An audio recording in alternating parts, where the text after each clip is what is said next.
السلام علیکم، میں ہوں حبیب آزاد، آپ دیکھ رہے ہیں یوٹیوب۔ دوستو، جیسا کہ آپ سب کو پتہ ہے کہ آج جنگ کا 28واں روز ہے اور یہ حالات بہتر ہونے کے بجائے بتدریج خراب ہو رہے ہیں۔ سمجھ نہیں آ رہا کہ اس کا اینڈ کہاں پہ ہوگا، کیا ہوگا، کیسا ہوگا۔ لیکن اب جو اس موقع کی صورتحال ہے، اس کو سمجھتے ہوئے ہم یہ کہہ سکتے ہیں کہ ایران بڑی جارحانہ طریقے سے اس جنگ کو سر انجام دے رہا ہے، وہ فلی اگریسو موڈ میں ہے۔ تو جہاں تک اگریسو موڈ کا تعلق ہے تو پہلے اگر ہم اس کی سٹارٹنگ پہ تھوڑا سا فوکس کریں تو شاید ان کو بھی یہ آئیڈیا نہیں تھا، اور امریکہ اور اسرائیل کو بھی یہ آئیڈیا نہیں تھا۔ انہوں نے اس شاید جنگ کو ایک نارمل جنگ کی صورت میں انہوں نے اس کو لیا تھا، اور ایران کو بھی شاید کسی اینگل کے حساب سے یہ محسوس ہو رہا تھا کہ ہم پہ شاید دباؤ ڈالا جا رہا ہے کہ آپ نیوکلیر میزائلز نہ بنائیں تو ہمارے آپ سے معاملات طے پا سکتے ہیں۔ لیکن سٹارٹنگ کے اندر ہی جو امریکہ اور اسرائیل کی طرف سے جو حملہ کیا گیا وہ زیادہ خطرناک لیول کا تھا۔ سب سے پہلے تو ان کا جو لیڈر تھا، مین لیڈر علی خامنائی، اس کو شہید کر دیا گیا۔ بعد میں اسکول کے بچوں کی شہادت ہوئی، جو کہ معصوم بچے 10 سے 12، 13، 14 سال کے تھے، جو 150 سم تھنگ راؤنڈ اباؤٹ 150 بچہ جام حق ہو گیا۔ تو اس کے بعد پھر ایران کا وہ موڈ آن ہو گیا جو ان لوگوں نے نہ کبھی سوچا تھا، نہ شاید اس خطے کے جتنے ممالک تھے ان سب نے بھی یہ سوچا نہیں تھا کہ ایران کا ایک ایسا اگریسو موڈ بھی آن ہو جائے گا جس کو شاید بعد میں سنبھالنا مشکل ہو۔ شروع میں تو ہمیں لگا جی، بلکہ ہمارے خطے میں جتنے بھی ممالک ہیں سب نے ایک ہی بات کی کہ ابراہیم لنکن آ رہا ہے جی، امریکہ کا بیڑا آ رہا ہے جی، اس کے اوپر سے جناب اتنے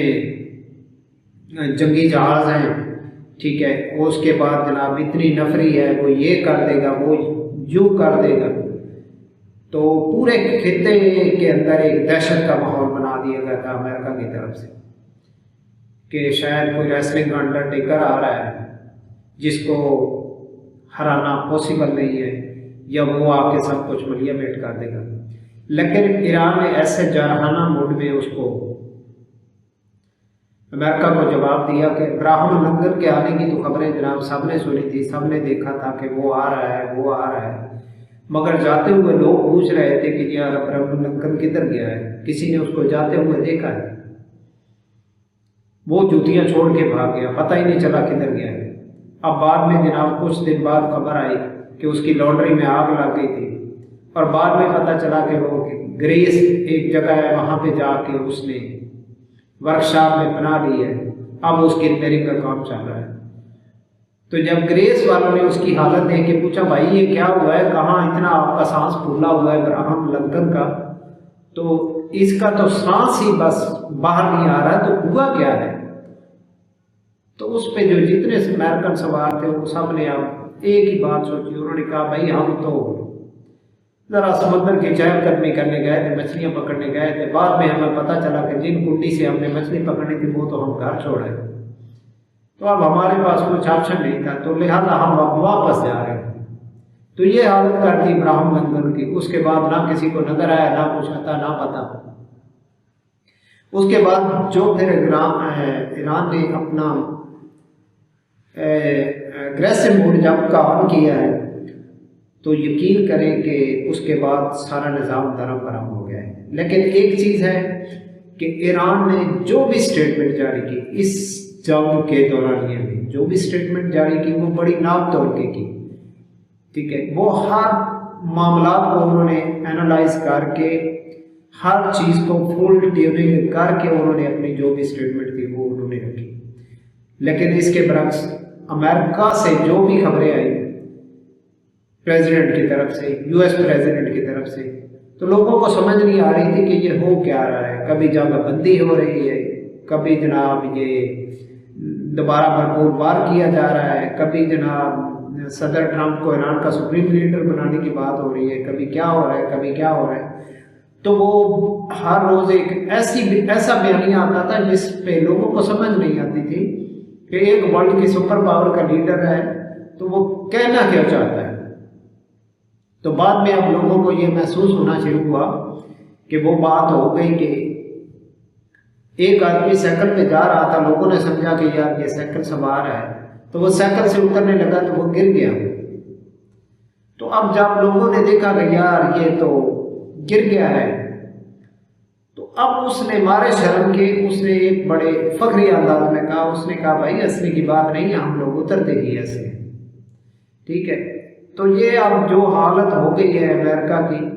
تو اس کا یو ایس پریزیڈنٹ بڑے حساب سے اب جو کہتا ہے کہ بھائی ہم تو جنگ لڑتے ہی ایسے ہیں، ہمارے لیے یہ جنگ کو میں نے نہیں رکھتی تھی، ہم تو یہ بس جنگ ایسے ہی لڑتے ہیں۔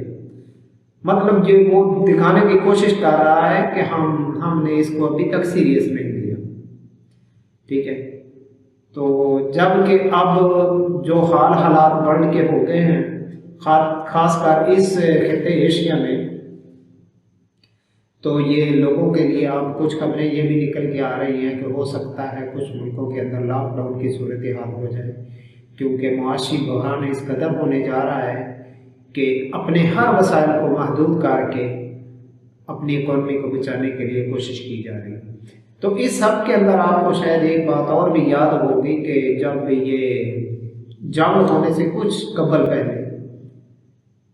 شاید 1-2 ہفتے پہلے، مودی صاحب نے جا کے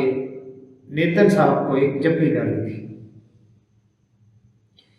تو وہ اس جپی کا مقصد یہ تھا کہ جب انہوں نے دیکھا کہ امریکہ کا براہم لنکن آ رہا ہے، تو انہیں لگا کہ براہم لنکن آ رہا ہے تو یہ کچھ ہی پل میں ایران پہ قبضہ ہو جائے گا۔ تو جب ایران پہ قبضہ ہو جائے گا تو اسرائیل اس کا نمبردار ہوگا، ٹرمپ اس کا بادشاہ ہوگا، تو میرے لیے کچھ آسانی ہو جائے گی، اس لیے اس نے لالچ میں آ کے ایک جپی ڈال لی۔ تو اب یہ اس کو جپی تو اس نے ڈال لی، جب ایران نے اپنی پاور شو کروائی تو اب اس کو بھی سمجھ نہیں آ رہی کہ یہ جپی میرے لیے فائدہ مند ثابت ہوگی یا میرے لیے نقصان دہ ثابت ہوگی۔ اب اس کو سمجھ نہیں آ رہی کہ میں کیا کروں، کہاں جاؤں، کس کو مانوں کس کو نہ مانوں۔ تو اس نے سب سے بہتر ہے کہ خاموشی سے ایک کنارے میں ہو کے بیٹھ گئے، ٹھیک ہے۔ تو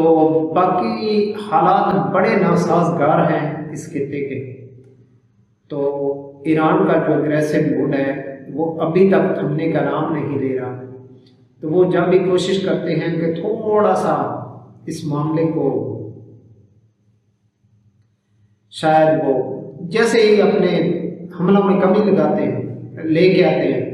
تو بعد میں پھر کوئی نہ کوئی ایسا بیان آ جاتا ہے جس کی اصل میں کچھ حقیقت نہیں ہوتی، کہ وہ ایسا بیان ڈال دیا جاتا ہے کہ جنگ رک رہی ہے، ہم نے یہ معاہدہ کرنے لگے، ہم یہ مطالبہ کرنے لگے، ہمارے یہ مطالبات ہیں، ان کے یہ مطالبات ہیں۔ تو جب وہ دیکھتے ہیں کہ یہ دنیا کو ریلائز کرنے کی کوشش کر رہا ہے امریکہ کہ ہم نے جنگ بند کروا لی، اپنے کچھ مطالبات ہیں جو ہمارے خفیہ طور پہ مان لیے گئے، تو ایران کا پھر وہ اگریسو موڈ آن ہو جاتا ہے، تو کہتے ہیں نہیں اب بھی جنگ بند نہیں ہوئی، تو بدلے میں پھر ان کا نقصان ہو جاتا ہے، تو پھر ان کا بیانیہ جو ہے وہ کسی کونے میں لگ جاتا ہے جا کے۔ تو اب یو ایس کا جو پریزیڈنٹ ہے ٹرمپ، اس کے تو خیر شروع سے ہی عجیب سے شوق رہے ہیں۔ شاید آپ کو یاد ہوگا کہ 2007 میں اس نے ریسلنگ WWE کا جو شوق رکھتے ہیں ان کو یہ آئیڈیا ہوگا کہ WWE کو میں 2007 میں ٹرمپ صاحب نے بہت بڑی ایک بیٹ لگائی تھی، وہ شاید اگر آپ نیٹ پہ سرچ کریں گے تو ابھی بھی آپ کو مل جائے گا۔ تو ایک طرف میکمان تھے، ایک دوسری طرف ٹرمپ تھے، تو یہ ان کی بیٹ تھی۔ تو وہ کچھ ایسے ہی شوگر والے کاموں میں رہتا ہے، تو وہ کم ہی کسی بات کو سیریس لیتا ہے۔ تو اب اس کو سمجھ نہیں آتی کہ اب میں اس کو سیریس لوں یا شوگر میں رکھوں، ٹھیک ہے۔ جب وہ سیریس ہوتا ہے تو اس کو سمجھ نہیں آتی کہ اب میں سیریس ہو کے میں کیا جواب دوں۔ تو اس نے سوچا ہے کہ ہم اترتے ہی ایسے ہیں، وہ سائیکل والی بات ہے کہ ابھی میں اس پہ رکھتا ہوں، تو ایکچولی شاید آپ کو یاد ہوگا کہ کچھ عرصہ پہلے ایلون مسک نے ایک بات کہی تھی، وہ اب مجھے اس موقع پہ یاد آ گئی۔ تو اس نے کہا ہے کہ یہ جو دنیا کی یہ حالت ہو گئی ہے، یہ جو ہو رہا ہے یا یہ جو ہوتا ہے، اصل میں اس کے پیچھے جو لوگ ہوتے ہیں وہ بیہائنڈ دا فیس ہوتے ہیں۔ جو فیس سامنے ہوتے ہیں یہ اصل میں ان کی کوئی پالیسی نہیں ہوتی۔ جو پالیسیاں بناتے ہیں یا جو دنیا کو اس نظام تک لے آئے ہیں وہ لوگ پیچھے ہیں، ان کے چہرے آپ نہیں جانتے، یہ سب نظام ایسے ہی چلتا ہے۔ تو جو پیچھے بیٹھے ہوئے ہیں لوگ، ان کا یہ جو پلان تھا، اب ٹرمپ کا جو فیس ہے، ٹرمپ کو تو اپنے فیس سے یہ جنگ لڑنی پڑ رہی ہے، لیکن جو پیچھے ایجنسیاں بیٹھی ہوئی ہیں وہ بیہائنڈ دا سین ہے۔ تو معاملات کچھ ایسے ہیں، آپ کو شاید یاد ہوگا کہ کچھ دن پہلے جو اس کا امریکہ کا ایک سیکورٹی ایجنسی کا چیف تھا، اس نے استعفیٰ دے دیا۔ اب اس کے استعفیٰ دینے کی جو مین وجہ تھی وہ آپ لوگوں کو شاید آئیڈیا ہوگا، تو یہ اتنی چھپی ہوئی بات بھی نہیں ہے کہ شاید آپ لوگ اس کو سمجھ نہ سکیں۔ ایکچولی اس کے پیچھے جو پالیسی میکر تھے، جو ڈینجرس پالیسی بنا رہے تھے، جو بیہائنڈ دا فیس تھے، وہ لوگ تھے، اور سامنے جو فیس آپ کو نظر آ رہا تھا یو ایس پریزیڈنٹ کا، اس دونوں کے اندر وہ بندہ پس جانا تھا، یہ سارا بلیم اس کے اوپر آ جانا تھا۔ ٹھیک ہے، اگر کوئی جنگ میں ناکامی ہوتی یا ملک کا کوئی نقصان ہوتا تب بھی یہ بات اس پہ آتی تھی، ادھر سے ان کا پریشر تھا، جو لوگ بیہائنڈ دا سین رہ کے یہ کام انجام دے رہے تھے۔ اب جو بھی حالات ہونے تھے تو اس نے پس جانا تھا اس سارے معاملے میں۔ جب اس نے دیکھا کہ میرا کچھ نہیں بچے گا، میں ان دونوں طبقوں کے درمیان فیس اور بیک ہینڈ پہ جو لوگ میں ان کے درمیان میں میرا کچھ نہیں بچے گا، جو بھی ہوگا ان دونوں کے پریشر میں مارا جاؤں گا۔ تو اس نے سب سے بہتر یہ کام کیا کہ اس نے کہا جی اس بات سے استعفیٰ دو، جان چھڑاؤ، گھر جاؤ۔ یہ دونوں طاقتیں آپس میں لڑیں گی، ٹھیک ہے۔ اب اگر ناکامی ہوتی ہے تو ایجنسیاں کچھ اور کہیں گی، ٹرمپ کچھ اور کہے گا، ٹھیک ہے۔ لیکن ایران جہاں تک پہنچ گیا ہے، ایران جہاں تک پہنچ گیا ہے، اب شاید لوگوں کو سمجھ آ رہی ہے کہ ایران ایک طاقت ہے، ایران ایک ملک ہے، ٹھیک ہے۔ لیکن اس سارے معاملات میں ایران نے ایک بات صحیح کی ہے کہ اس نے جنگ کے جو بھی معاملات تھے، ٹھیک ہے، وہ اس نے کلیئر کٹ آپ شو کیے۔ جو بھی اس کے مائنڈ میں تھا، جو بھی وہ اس نے حملہ کرنا ہوتا تھا، جو بھی اسٹیٹمنٹ ہوتی تھی، وہ کلیئر اپنے دیتے تھے کہ ہم یہ کرنے جا رہے ہیں، ہم یہ کریں گے، ہم اس کا جواب ایسے دیں گے، اور وہ انہوں نے دے کر دکھایا، ٹھیک ہے۔ تو اب کچھ ملکوں کو یہ بھی سمجھ آنے لگ گئی ہے کہ جس انداز سے ایران نے اس جنگ کا ریٹیلیٹ کا بھرپور جواب دیا ہے، تو یہ ایک بہت بڑی طاقت ہی دے سکتی ہے، یا بہت بڑے ایک وہ لوگ دے سکتے ہیں جن کے بارے میں یہ بات مشہور ہے کہ جنگیں اس سے نہیں ہوتی، ویپن سے نہیں ہوتی، مطلب وہ پرانے زمانے میں مشہور تھی کہ جنگ جیتنے کے لیے صرف تلوار کافی نہیں ہوتی، جگر انسان کا ہونا چاہیے، انسان کے اندر خود کے اندر اتنی طاقت ہونی چاہیے کہ وہ تلوار چلانے کی حکمت جانتا ہو۔ سمجھ آ گئی؟ تو اب یہ بات ہے، اب جو موجودہ صورتحال ہے، ایران کو یہ کہتے ہیں ہم جنگ بند کرنا چاہتے ہیں، تو ایران کی باتوں باتوں میں یہ جواب آتا ہے کہ بھائی تم جنگ بند کرنے کی بات کر رہے ہیں، اصل میں تو جنگ کی سمجھ ہی ہمیں اب آئی ہے کہ جنگ کرتے کیسے، ٹھیک ہے۔ ابھی تو ہمیں سمجھ آئی ہے کہ ہم نے یہ گیم کرنی کیسے ہے، ابھی ان کو ساری سمجھ آئی ہے کہ اصل میں جنگ کہتے اس کو ہیں اور یہ ایسے لڑی جاتی ہے۔ وہ اب یہ باتوں باتوں میں یہ بتانے کی کوشش کر رہے ہیں کہ جب تم کہہ رہے ہو کہ ہماری بس ہو گئی ہے، ہمیں تو سمجھ آ پائی ہے کہ ہم نے جنگ لڑنی ایسے، ٹھیک ہے۔ تو اب ان کو پوری طرح سے سمجھ آ گئی ہے، تو اب انہوں نے بہت بڑی پلاننگ کی ہوئی ہے۔ یہ کبھی کہتے ہیں کہ ہم جناب فلائنگ فورس اتاریں گے، تو یہ ان کے پاس کی بات نہیں ہے، ٹھیک ہے۔ تو وہ امریکہ کے ایک صحافی انہوں نے کہا تھا کہ اگر آپ یہ کریں گے تو آپ کو اس کا خمیازہ بہت بڑا بھگتنا پڑے گا، بہت سارے فوجیوں کی جانیں چلی جائیں گی، تو یہ آپ رسک نہ لیں۔ تو یہ ہر بندے کو پتہ ہے، ہر سمجھدار انسان کو پتہ ہے کہ اگر ایسا کچھ ہوگا تو اس میں بہت زیادہ جانی نقصان ہوگا۔ امریکہ کا بھی ہو سکتا ہے، ایران کا بھی ہو سکتا ہے، لیکن سب سے زیادہ نقصان امریکہ کا ہوگا۔ اس کی وجہ یہ ہے کہ وہ خود آلریڈی جنگ کے میدان میں ہے، ٹھیک ہے۔ وہ وینزویلا کی پوزیشن نہیں ہے کہ وہ جناب اچانک سے آئے، کسی کو خبر نہیں تھی، اچانک سے آئے اور اس کے صدر کو لے گئے، بعد میں پتہ چلا کہ ان کا جو سیکورٹی چیف تھا وہ بھی ملا ہوا تھا، کچھ ڈرائیور ملے ہوئے تھے، کچھ وہ ایسے باتیں، ٹھیک ہے۔ وہ یہ کام اچانک ہونا ایک اور بات ہوتی ہے، لیکن ایران اس ٹائم اتنی سخت دوربین لگا کے بیٹھا ہوا ہے کہ اس کا جو فوکس کسی ایک طرف ہونے کے باوجود بھی اس کی دوربینیں چاروں طرف کام کر رہی ہیں، ٹھیک ہے۔ اس کو پتہ ہے کہ میں جس نازک معاملات میں اب جنگ لڑ رہا ہوں، مجھ پہ کہیں سے کسی وقت کسی طرف سے بھی کوئی وار کیا جا سکتا ہے، ٹھیک ہے۔ تو اس لیے میں نے سنا ہے کہ میرے علم میں آیا ہے کہ انہوں نے 30 سے زیادہ بٹالین بنائی ہے، گروپ بنائے ہوئے ہیں، ٹھیک ہے۔ ہر گروپ کو انہوں نے اپنی اپنی ذمہ داری دی ہوئی ہے، اور وہ اتنی جارحیت سے اپنا کام انجام دے رہے ہیں کہ یہ آپ اس کی مثال دیکھ ہی رہے ہیں۔ تو خیر، کوئی بھی جنگ ہو، جنگیں قوموں کے لیے اچھی نہیں ہوتی، ٹھیک ہے۔ خواہ وہ ایران ہو، اسرائیل ہو، امریکہ ہو، جنگیں قوموں کے لیے اچھی نہیں ہوتی۔ یہ پلاننگ کچھ لوگوں کی ہوتی ہے، لیکن معصوم جانیں چلی جاتی ہیں، معصوم جانوں کا ضیاع ہو جاتا ہے، ٹھیک ہے۔ تو کوشش کرنی چاہیے انسان کو کہ امن سب سے بہتر ہے، امن کی ہی صورتحال ہونی چاہیے۔ ہر آدمی اس قابل نہیں ہوتا کہ وہ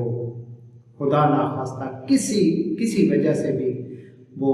کاروبار سے ہاتھ دھو بیٹھے، یا کسی وجہ سے وہ پیرالائز ہو جائے، پھر بھی اس کی فیملی سروائیو کرتی رہتی ہے۔ ہر بندہ اس قابل نہیں ہوتا، کچھ لوگوں کا نقصان ہو جاتا ہے تو انہیں بعد میں سروائیو کرنا مشکل ہو جاتا ہے۔ لیکن ہمیں بھی یہ کوشش کرنی چاہیے، ہمیں بھی دعا کرنی چاہیے کہ اللہ پاک اس تباہی سے محفوظ فرمائے، اور ایران کے لیے بھی ہم بالخصوص دعا کریں گے کہ وہ ایک مسلم کنٹری ہے، تو یہ دعا اس کے لیے بالخصوص ہم اس لیے کریں گے کہ پہلے اگر نمبر پہ دیکھا جائے تو ایران کے اوپر یہ جنگ مسلط کی گئی تھی۔ ایران نے آج تک خود سے کوئی کارروائی ایسی نہیں کی جس کی وجہ سے ہم یہ کہیں کہ ایران شرارتی ہے، ٹھیک ہے۔ ایران کے ساتھ جو جتنے ملک ہیں اب تک، ٹھیک ہے، امریکن بیسز ہونے کے ساتھ ساتھ اس کے باوجود بھی ایران نے کوئی ایسے دہشت گردی والے معاملات نہیں کیے۔ تو یہ جنگ تو خیر ایران کے اوپر مسلط کی گئی،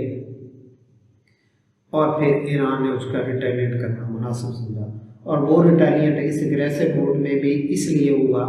کہ سب سے پہلے انہوں نے اس کا بڑا نقصان کر دیا، علی خامنہئی کو شہید کر دیا، اور اس کے بعد شاید وہ تو ایک جان دینے کے لیے تیار تھا، وہ تو شہادت کے لیے تیار تھا، وہ تو معاملے الگ ہوتے رہتے ہیں،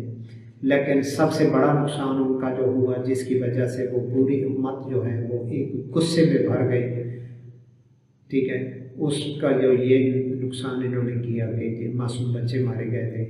ٹھیک ہے۔ تو ایجنسیز ہوتی ہیں جو انسانوں کا ساری کارروائی کو دیکھتی ہیں، ٹھیک ہے، وہ انسانی حقوق کے تحفظ کے لیے کام کرتی ہیں۔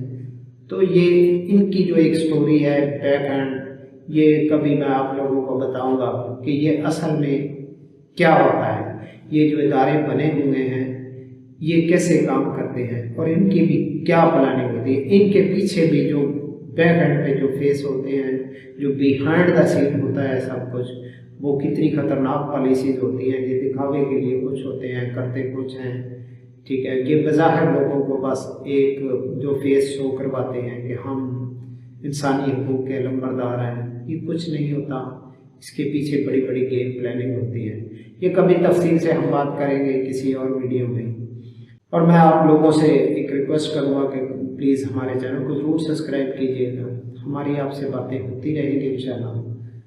تو باقی جو حالات حاضرہ پہ تھوڑی بہت تھی باتیں وہ ہم نے کی ہیں،